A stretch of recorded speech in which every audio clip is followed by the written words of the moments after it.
Sanskrit grammar training व्हिडिओजमध्ये मी प्राध्यापिका सौ अर्चना कुलकर्णी आपले मनापासून स्वागत करते। प्रारंभिक ओळख संस्कृत व्याकरणाची या शीर्षकांतर्गत नाउन प्रोनाउन सिरीजमध्ये यापूर्वीच्या 4 व्हिडिओच्या माध्यमातून आपण ओळख करून घेतली ती संज्ञा, सर्वनाम, विशेषण व क्रियापद यांची। आता या व्हिडिओ नंबर 5 मध्ये आपण संज्ञा विचारच पुढे नेणार आहोत। नामाविषयीचाच अधिक विचार या व्हिडिओच्या माध्यमातून आपण करणार आहोत। आता बघा, पाणिनी, अष्टाध्यायी, नाव, ग्रंथ व लिही असे नुसते शब्द जर मी आपणासमोर ठेवले, शब्दांची नुसती आगगाडी जर आपणासमोर ठेवली तर त्यातून काही अर्थबोध आपल्याला होतोय का?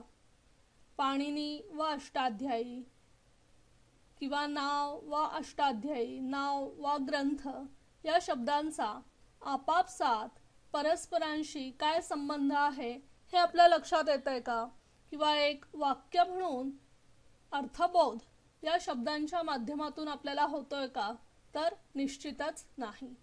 पण जर पाणिनींनी अष्टाध्यायी नावाचा ग्रंथ लिहिला असं जर मी म्हटलं तर हे एक पूर्ण वाक्य आहे हे आपल्या लक्षात येईल। शिवाय या वाक्याच्या माध्यमातून वक्त्याला आपल्याला काय सांगायचंय तेही आपल्या लक्षात येतंय। मग हे कशामुळे घडलं? तर पाणिनी या शब्दाच्या ऐवजी मी पाणिनींनी असं म्हटलं। नाव एवढाच संज्ञा न वापरता नावाचा असा बदल केला। हा जो बदल केला त्या बदलाने हे वाक्य अर्थपूर्ण व्हावयास मदत झाली। म्हणजेच वाक्य अर्थपूर्ण करण्यासाठी या शब्दांवर प्रक्रिया करावी लागते हे आपल्या लक्षात आलं। प्रक्रिया केली म्हणजे काय केलं? तर या शब्दांसमोर आपण काही प्रत्यय जोडले व या प्रत्ययांनी हे वाक्य अर्थपूर्ण झालं। या प्रत्ययांनाच विभक्ती प्रत्यय असे म्हणतात। पाणिनींनी इथे जो नी हा प्रत्यय आहे, नावाचा मध्ये जो चा हा प्रत्यय आहे, यांनाच विभक्ती प्रत्यय असे म्हटले जाते। यालाच सुबंत असेही नाव आहे। सुप हा एक प्रत्याहार आहे व हा विभक्ती निदर्शक प्रत्याहार आहे। त्यामुळे हे सुप प्रत्यय ज्यांच्या अंती आहेत त्याला सुबंत असं संबोधण्यात येतं। म्हणून हे सुबंत किंवा विभक्ती प्रत्ययांत शब्द यांच्या स्वरूपाविषयीचा विचार आता आपण करणार आहोत। शब्दांना लागणाऱ्या प्रत्ययांनाच विभक्ती प्रत्यय असे म्हणतात हे आत्ताच आपण बघितलं। आता इथे जो विभक्ती आलेला आहे, हा शब्द आलेला आहे, अशा एकूण विभक्ती 8 आहेत। पहिल्या विभक्तीला प्रथमा, दुसरीला द्वितीया, तर याच पद्धतीने पुढे तृतीया, चतुर्थी, पंचमी, षष्ठी, सप्तमी व अष्टमी असे न म्हणता 8व्या विभक्तीला संबोधन असे म्हणतात।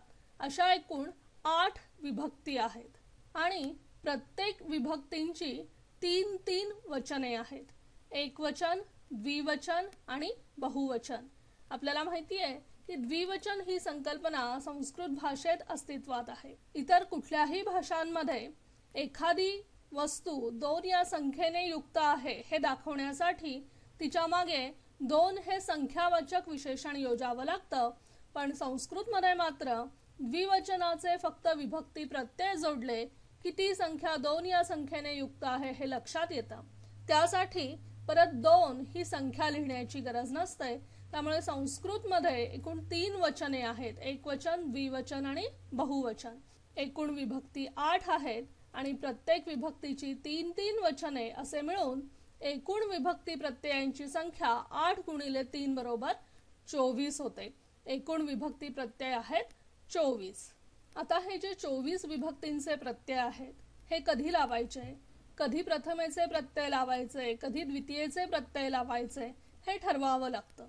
यासंबंधी काहीतरी विचार करावा लागतो। हा जो विचार आहे याला कारकार्थ विचार असे म्हणतात।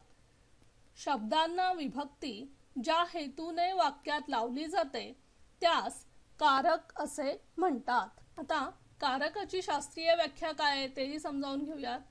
क्रियान्वयी कारकम अशी कारकाची व्याख्या व्याकरणकार करतात. क्रिया आणि अन्वय असे दोन शब्द मिळून क्रियान्वयी हा शब्द तयार झालेला आहे. अन्वय शब्दाचा अर्थ संबंध असा होतो. वाक्यात क्रियेशी ज्याचा प्रत्यक्ष संबंध असतो ते कारक. करोती इति कारकम अशी ही कारकाची अजून एक व्याख्या आहे. या व्याख्येवरून आपल्या असं लक्षात येतं की वाक्यात असणाऱ्या क्रियापदाशी वाक्यात असणाऱ्या पदांचा संबंध जो कोणी उलगडून दाखवतो त्यास कारक असे संबोधण्यात येते. आता कारकाच्या व्याख्येमध्ये वाक्य हा शब्द आलेला आहे, तर वाक्याची शास्त्रीय व्याख्या काय तेही समजावून घेऊयात. व्याकरणकार वाक्याची व्याख्या करताना म्हणतात कारकान्विता क्रिया वाक्यम, म्हणजेच कारकाशी संबंधित असलेली क्रिया म्हणजेच वाक्य होय. या दोन्ही व्याख्यांचा विचार केल्यावर आपल्या असे लक्षात येते की विभक्ती प्रत्ययाने युक्त शब्द किंवा शब्दाचे रूप हे जेव्हा वाक्यात प्रवेश करतात तेव्हा त्यांना कारक असे म्हणता येईल. आता उदाहरणांच्या माध्यमातून हा विचार अधिक स्पष्ट करून घेऊयात. येथे आपणासमोर एक वाक्य आहे, रामः पश्यति. येथे पश्यति हे क्रियापद आहे. पश्यति हे क्रियापद पाहणे ही क्रिया सूचित करते आहे किंवा ही क्रिया दर्शवते आहे. मग ही क्रिया करणारा कोण आहे, तर ह्याला उत्तर राम हे आहे. कह पश्यति, तर रामः पश्यति. कोण पाहतो आहे, तर राम पाहतो आहे. म्हणजेच राम हे पद पश्यति या क्रियेशी कर्ताकारक रूपाने संबंधित आहे. म्हणजेच राम हे पद येथे कर्तुवाचक आहे आणि म्हणून त्याची प्रथमा विभक्ती झालेली आपल्याला येथे दिसून येते. आपण विभक्ती व कारक संबंध कसा असतो ते समजून घेण्याचा प्रयत्न करतोय. आता आपण इथे बघितलं की राम हा या वाक्यामध्ये कर्ता आहे आणि कर्ता असल्यामुळे मग त्याची प्रथमा विभक्ती करण्यात आलेली आहे. आधी त्याचं वाक्यातलं स्थान ठरलं, क्रियापदाचं आणि त्याचं काय नातं आहे हे स्पष्ट झालं आणि मग त्यानंतर त्याला कुठली विभक्ती जोडायची हे ठरलं. ही गोष्ट लक्षात घ्यायची. पुढचं वाक्य आहे अहम रामम पश्यामी. येथे देखील पाहण्याची क्रिया आहे. पाहण्याची क्रिया कोण करता आहे, तर त्याला उत्तर अहम म्हणजे मी हा करता पाहण्याची क्रिया करतो आहे हे आहे. म्हणून अहम हे पद पश्य या क्रियेशी कर्तृरूपाने संबंधित आहे आणि म्हणून त्याची प्रथमा विभक्ती झालेली आपल्याला दिसून येते. पण मी हा करता पाहणे या क्रियेद्वारे काय पाहू इच्छितो, कोणाला पाहू इच्छितो या प्रश्नाला राम हे उत्तर आहे. कर्ता क्रियेद्वारे जे प्राप्त करण्याची सर्वाधिक इच्छा करतो त्याला कर्म असं म्हणतात. म्हणून रामम हे पद किंवा राम हे पद पश्य या क्रियेशी कर्मकारक रूपाने संबंधित आहे आणि म्हणून त्याची या वाक्यामध्ये द्वितीय विभक्ती झालेली आपल्याला दिसून येते. आतापर्यंतच्या विवेचनावरून आपल्या असं लक्षात आलं की विभक्ती प्रत्ययांत शब्द अधिक क्रियापद बरोबर वाक्य. वाक्य कसं तयार होतं, तर विभक्ती प्रत्ययांत शब्द आणि क्रियापद मिळून वाक्य तयार होतं. मग शब्दांना विभक्तीचे प्रत्यय लावण्यासाठी शब्दाचं आणि क्रियापदाचं नातं लक्षात घ्यावं लागतं, संबंध लक्षात घ्यावा लागतो आणि हा संबंध लक्षात घेणं म्हणजेच कारक विचार समजावून घेणं. अशी एकूण 6 कारके आहेत. कर्ता, कर्म, करण, संप्रदान, अपादान आणि अधिकरण. एकूण विभक्ती 8 आणि कारके 6 आहेत. आतापर्यंतच्या विवेचनावरून आपल्या असे लक्षात आलेच असेल की वाक्यांमध्ये हा कारक संबंध दाखविण्याकरताच शब्दांना प्रत्यय लावून त्यांची रूपे तयार करतात. म्हणूनच विभक्ती व कारक यांचा परस्पर संबंध चांगल्या प्रकारे लक्षात आला की आपल्याला वाक्य रचना करावयाला किंवा केलेली वाक्यरचना समजून घ्यायला निश्चितच मदत होते. या अनुषंगाने जर जगातल्या भाषांचं 2 गटात वर्गीकरण करायचं ठरवलं तर सप्रत्यय भाषा व अप्रत्यय भाषा अशा 2 गटात आपल्याला ते वर्गीकरण करता येईल. मराठी, हिंदी, संस्कृत, लॅटिन या भाषा सप्रत्यय भाषा म्हणजे प्रत्ययासहित भाषा या गटामध्ये मोडतात. म्हणजेच नामांसमोर अर्थ स्पष्ट करण्यासाठी प्रत्यय जोडले जातात. जसे राम, रामाला, रामाचे, रामाने इत्यादी. म्हणून या भाषा सप्रत्यय भाषा या गटात मोडतात. तर इंग्रजी ही भाषा अप्रत्यय भाषा या गटात मोडते. ही भाषा अर्थ स्पष्ट करण्यासाठी नामांसमोर प्रत्यय न लावता नामांपूर्वी प्रिफिक्स लावून वापरली जाते, म्हणून ही भाषा अप्रत्यय गटात मोडते. मराठी भाषेतील विभक्ती प्रत्ययांचा तक्ता इथे दिलेला आहे, तो आधी आपण समजावून घेऊ. कारण परिचित गोष्टींकडून अपरिचित गोष्टींकडे गेल्यास ती गोष्ट अधिक चांगल्या प्रकारे समजू शकेल असं वाटतं, म्हणून आधी मराठी भाषेतील विभक्ती प्रत्ययांचा तक्ता अभ्यासूयात. मराठी भाषेमध्ये द्विवचन ही संकल्पना नाही. एकवचन आणि अनेकवचन अशी दोनच वचने आहेत. प्रथमा विभक्तीला प्रत्यय नसतात, म्हणून इथे प्रत्यय लिहिलेले नाहीत. द्वितीयचे प्रत्यय आहेत सलाते आणि सलानाते, म्हणजे रामास, रामाला अशी रूपे तयार होतात. नेईशी, निही ईशी हे तृतीया विभक्तीचे प्रत्यय आहेत. रामाने, रामाशी इत्यादी प्रकारे हे प्रत्यय जोडल्यावर विभक्ती प्रत्ययांत शब्द स्वरूप आपल्या लक्षात येते. चतुर्थीचे प्रत्यय द्वितीयेचे जे आहेत तेच आहेत.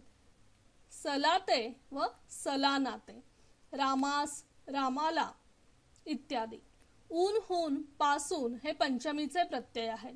रामाहून, रामापासून अशा प्रकारे हे प्रत्यय जोडले जातात. चाचीचे व चेचाची हे षष्ठी विभक्तीचे प्रत्यय आहेत. रामाचा, रामाची इत्यादी प्रकारे. तर तईआ, तईया हे सप्तमी विभक्तीचे प्रत्यय आहेत. रामात, रामावर, रामामध्ये या प्रकारे ही सप्तमी विभक्ती वापरली जाते. तर संबोधन म्हणजे सम्यक बोधन, चांगल्या प्रकारे हाक मारणे. एखादी व्यक्ती आपल्यापासून जर लांब असेल तर तिला हाक मारण्यासाठी या विभक्तीचा उपयोग केला जातो. तिचे प्रत्यय आहेत हे, नो, हे राम, हे देवांनो इत्यादी प्रकारे हे प्रत्यय जोडले जातात. तर हे मराठी भाषेतील विभक्ती प्रत्यय. आपण आत्ताच बघितलं की इंग्रजी ही भाषा अप्रत्यय भाषा आहे, पण अर्थ स्पष्ट करण्यासाठी तिथे प्रिफिक्स जोडले जातात. हेच अर्थ स्पष्ट करण्यासाठी इंग्रजी भाषेत जोडले जाणारे प्रिफिक्सही थोडक्यात बघूयात. द्वितीयेसाठी टू म्हणजे टू राम, तृतीया बाय राम, चतुर्थी फॉर राम, पंचमी फ्रॉम राम, षष्ठी ऑफ राम, सप्तमी इन और ऑन राम, संबोधन ओह राम. अशा पद्धतीने इंग्रजी भाषेत हा अर्थ स्पष्ट करण्यासाठी प्रिफिक्स जोडले जातात. आता संस्कृत भाषेतील विभक्ती प्रत्यय बघूयात आणि विभक्ती व कारक यांचा संबंध दाखवणारा तक्ताही इथे दिलेला आहे. त्याचीही प्रारंभिक ओळख आता करून घेऊयात. विभक्ती प्रत्यय आहेत. अर्थातच द्विवचन ही संकल्पना संस्कृत भाषेत अस्तित्वात असल्यामुळे इथे द्विवचनाचेही प्रत्यय आपल्याला दिसतील. सु, औ, जस प्रथमा. प्रथमा विभक्ती ही कर्ता कारक दाखवत असते, दर्शवत असते. जसा जसा आपला पुढे अभ्यास होईल तसा कर्ता व कर्म या कारकांच्या इतरही विभक्त्या असतात, हे आपण यथावकाश बघणार आहोत. तुर्तास एवढंच लक्षात ठेवायचं की सु, औजस हे प्रथमा विभक्तीचे प्रत्यय कर्तरी प्रयोगाच्या वाक्यामध्ये कर्त्याला जोडले जातात. औट, शस हे द्वितीयेचे प्रत्यय कर्मकारकाला दर्शवित असतात. टा, भ्याम, भिस हे तृतीयेचे प्रत्यय करणकारक दर्शवतात. ङे, भ्याम, भ्यस हे चतुर्थीचे प्रत्यय संप्रदानाला दर्शवित असतात. ङस, भ्याम, भ्यस हे पंचमीचे प्रत्यय अपादानकारक दर्शवित असतात.